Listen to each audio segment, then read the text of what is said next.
Jamaica Cricket Association, that's the Jamaica Cricket Association, and the University of Technology, UTECH, are back in partnership after recently signing a Memorandum of Understanding in a bid to advance the development of cricket across the island. Denise Walters reports. According to JCA President Dr. Donovan Bennett, the partnership is not new as a previous MOU was in place. It's nothing new.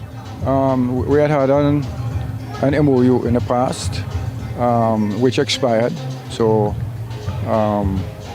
both entities thought it was wise, because of the success of the program over the years, that we do a renewal. Dr. Bennett explains the nature of the MOU. It will be a very holistic program. It has to do with the training of coaches. It has to do with the training of umpires.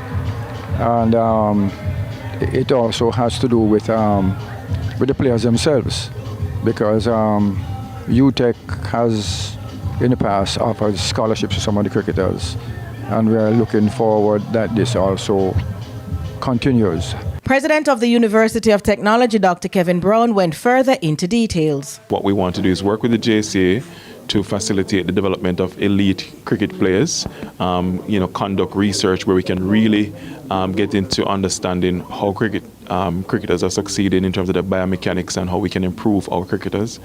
And we want to also develop sports management, in terms of club cricket management and administration by providing professional development courses and short courses.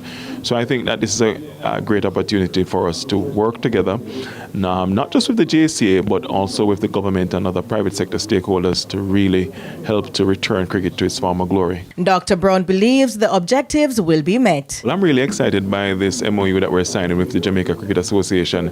I think that the combination of our academic excellence at UTECH with the JCA should help to rebuild cricket to where it used to be. The original agreement was signed in 2010.